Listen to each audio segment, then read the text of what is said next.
Welcome to The Record. I'm Mark Maxwell. Voters in St. Louis will see more than one rematch on their ballot this upcoming election next month. That's because in South City, a hotly contested ward race is also a rematch. Joining us now is the challenger, Tony Kirchner, who ran 2 years ago against the incumbent Alderwoman Ann Schweitzer. She was with us last week. You're here now to give us your response. Thanks for joining us. Yeah, thanks for having me on the show, Mark. Yeah, I ran 2 years ago.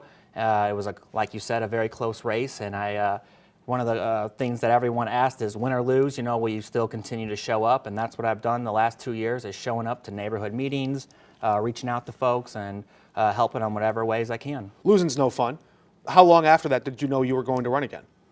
Well, I took some time pretty much to reflect and think on it. Like you said, it's no fun, but I love our city, and I made that commitment. I knew that we have to do better, and that's why I knew I was going to run again pretty shortly afterwards. That time, you were a sheriff's deputy. This time, no longer. Many of our viewers may be familiar with the somewhat colorful departure that you made from the department there. How would you describe what happened? Without kind of getting in too much on it, it's under legal litigation, obviously. You're suing. Yes, I can't talk about too much, but I would briefly touch on it and kind of set the record straight. Yeah, so as you know, I was let go, the famous dice rolling, and I was illegally fired by Alfred Montgomery, the sheriff. That's the claim you're making in court. Yes, due to my opponent sending some pictures saying I was campaigning on the job, I believe. How do you know she sent those? He showed it to me, and she also said that, yeah, she did send them. Because several, and she has raised those concerns that she's claimed that you were violating ethical lines by showing up to campaign events in sheriff's garb. Other people have also raised that to our attention beyond her. So I wasn't sure how you knew she was the one that filed the official complaint with your employer. Yeah, he showed me his phone messages. And on it you saw? Yeah. You saw, what did you see? He said, your opponent, Ann Schweitzer, my friend, sent me some pictures, and I said, do you mind if I see them? Mm-hmm. And he broke out his phone and kind of showed me some pictures, and this is all a year ago, so there's a difference. I wasn't This is not on the recording, this is a separate conversation? No, this all took place there. So, without going into too much detail, I was at, like I said, I've continued to go to neighborhood meetings, any type of ward function, and with the full support and encouragement from the sheriff of the city of St. Louis, Vernon Betts at the time. This is off the clock. This is on my time. And we were all encouraged to show up to neighborhood meetings and talk on sheriff duties, right, sheriff functions. So you seem to suggest or acknowledge in that exchange with Alfred Montgomery, the recording that we all heard, that it would be inappropriate for a candidate for office to wear public official garb at a campaign event. You've acknowledged that much. Repeat that question for me. So it appeared in the recording, in your conversation with Alfred Montgomery, that you did agree it would be inappropriate to wear sheriff's badges or uniforms while campaigning. Absolutely. If you were campaigning, if you were using a status to campaign, absolutely. But like in that... And you maintain that you weren't doing that. Oh, absolutely not. No. Why not? Why not? What measures would you take to avoid doing that? So I had not filed, number one, for office. I never spoke about running for office. You just told us that you agreed to run almost immediately after losing, so you knew you were running.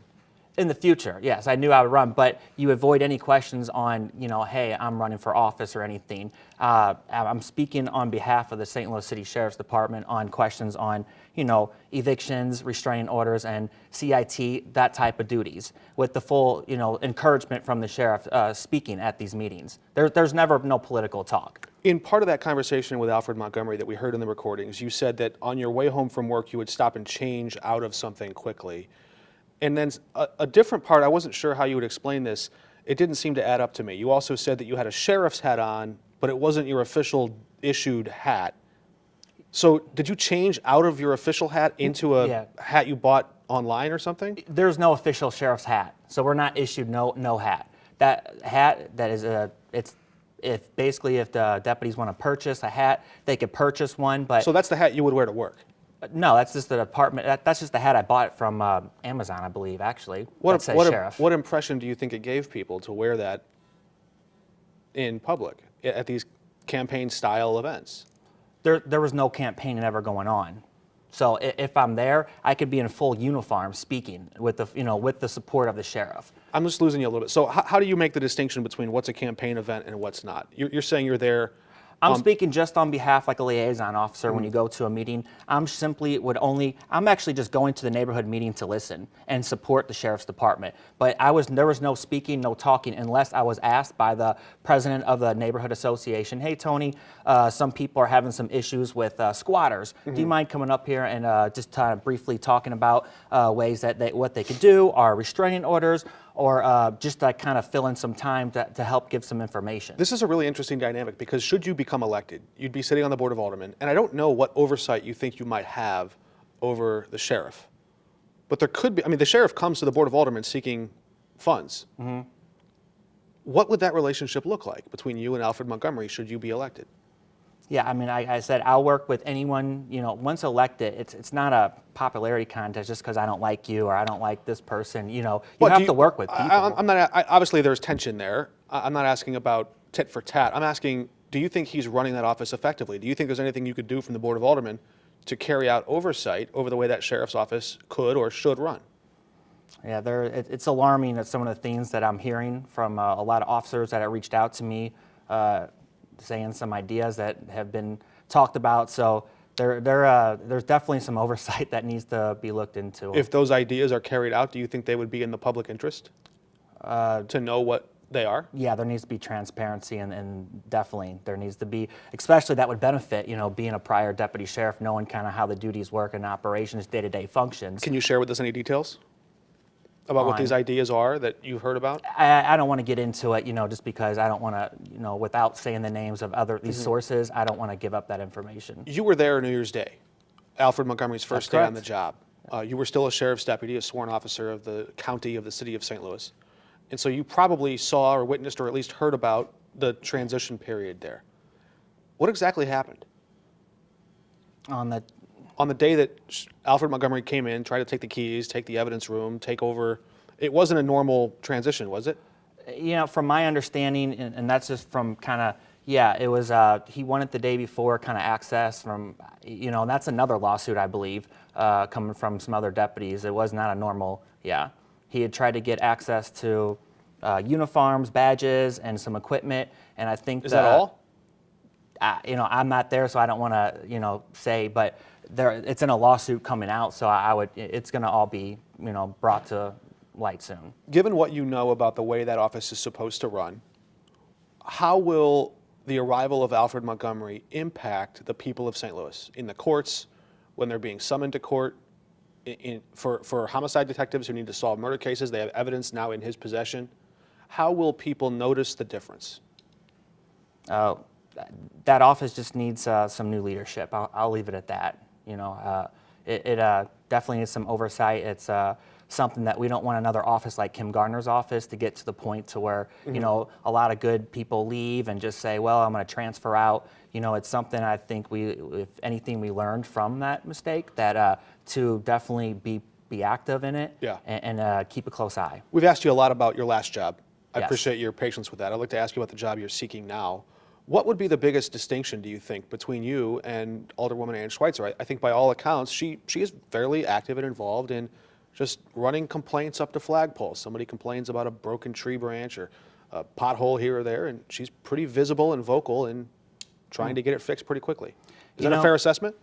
Yeah, and given to that credit, I appreciate Alderman Schweitzer's showing up to the meetings like I do, but a lot of people that have reached out to me kind of have a different view. Telling, if you have a complaint and I say call CSB, running up the flagpole, that's not really running up the flagpole, is it now? A lot of people have sent years, 6 or 8 months of kind of emails and threads going back to where it was a simple thing as a squatter living next door to them. And she said there's nothing really that could be done. And this is kind of, a synopsis over all of them, that make a complaint. St. Louis City Police can't do anything. You have to file an eviction, just... You'd be more aggressive.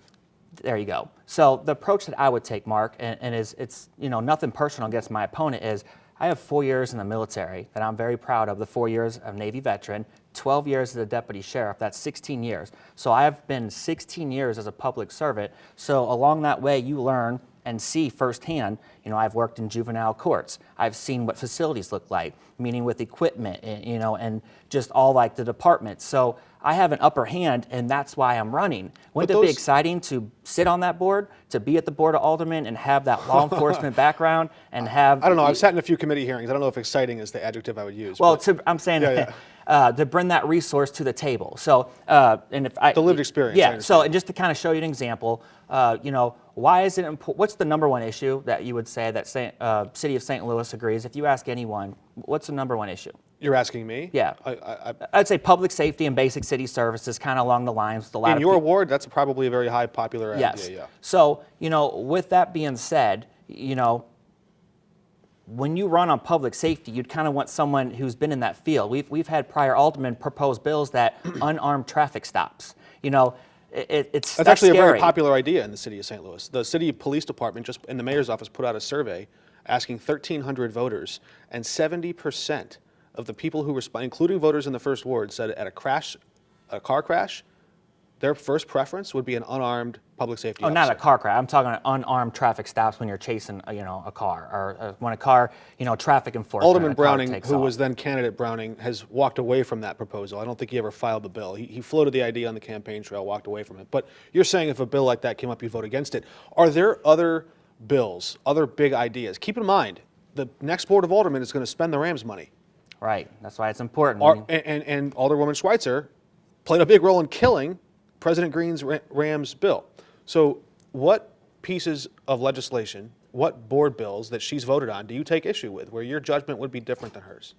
Well, you know, on killing are you talking about the water funds? The big Rams bill that President Green tried to get through that Mayor Jones signed off on, Alderwoman Schweitzer effectively killed it.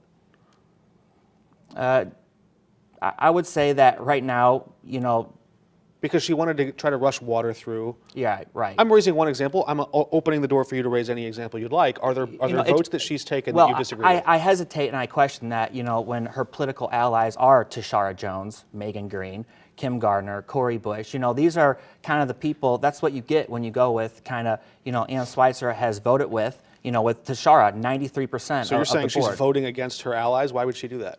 Well, it's campaign season, and that's why, from what I understand, they shut down everything, and you're kind of waiting until after this election. To do what?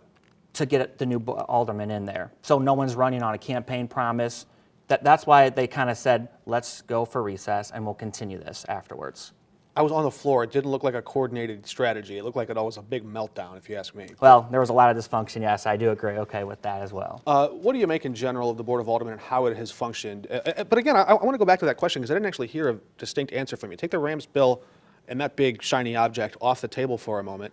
What other parts of Alderwoman Schweitzer's voting history would set you apart? Where would you vote differently than she has? So on voting, I really haven't seen too much of an active part that really, I mean, for Ward 1, I mean, we have a lot of issues that for, you know, I mean, isn't she on the chair for Utilities and Infrastructure Committee? Is. So one of the biggest issues is, you know, let's do some bills, you know, let's fill those potholes. Let's get out there, pick up the trash. You know, we have broken equipment in city departments, you know, as your alderman, Mark, that's what I'm kind of answering. So wards don't fill potholes. That's the streets department. Streets department, but I'm saying you have to work firsthand with the department heads and kind of get a full staff, number one. And you haven't raised one bill that she's voted for that you would vote differently on. I've asked you now 3 times. There's not too many bills, is what I'm saying. There are hundreds of board bills.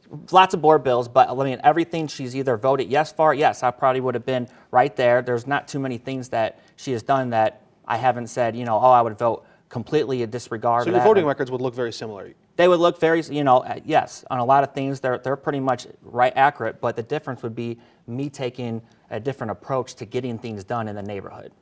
And that approach would be the more aggressive one you laid out Yes, the more aggressive. You know, it's not going to be a soft on crime. It's going to be, you know, focused deterrence. I've talked about a lot. If you look it up, it's taking both hands. And, what influence does an alderperson have over crime? Well, it's working hand in hand with St. Louis City Police Department and kind of getting the needs and the issues that they need and passing bills, you know, to get what they need done. All right. Anything else you'd like to lay out, the differences that would set you apart from your challenger? You know, the reasons I'm running, like I said this before, is to simply come down to public safety and the basic city services. It's time to get, you know, we've heard the surveys, we've heard the studies. I always talk, about that kind of ending meetings, but it's time to do the work, Mark. You know, we have $42 million left in the budget, I believe, besides the Rams money, besides the ARPA money. I mean, that's a problem. We need recruitment, we need retention, and we need someone to really take, a strong approach to get out there. I love our neighborhood, I love our citizens, and it's time to do the work. Yeah, we had the incumbent alderwoman on last week, and I asked her this question. I should have asked her the question about the primary vote, because 80% of your ward voted for Alderwoman Spencer to become mayor, and 20% voted for Mayor Jones, a simple 80-20 split there. Who are you voting for mayor? Kara Spencer, and that's one thing I've said publicly, and I've kind of talked about that. Being an alderman, it's not about your personal beliefs. When your neighborhood, the people, the body you represent, want something done, you can't really flip-flop back and forth. You have to take a stand, and maybe that might be the biggest difference between us, is that that's my job. As an alderman, it would be to do what the people want. If it's at 52%, that's the vote. I would bring what they need at City Hall if elected, and I will work day in and day night, at City Hall, working with departments, working on getting the numbers, better pay, but not only that, recruitment and retention. We have a serious problem in our city right now with people leaving. She's had a lot of big endorsements, political figures, even Mayor Slay and others who have been by her side knocking doors along with her. Who do you have in your corner? I have St. Louis City Police Officers Association. I have a lot of just a boots on the ground approach, the neighborhood. I have residents, and I haven't been getting funds from outside. It's all my funds that I've raised. It's been through basically Ward 1, the people, and I'm out there every day with first responders, police officers, and friends and family and people I've helped knocking on doors. All right, he's Tony Kirchner, running for alderman in the South City's 1st Ward. Thanks for joining us. All right, thank you. We're back in a moment.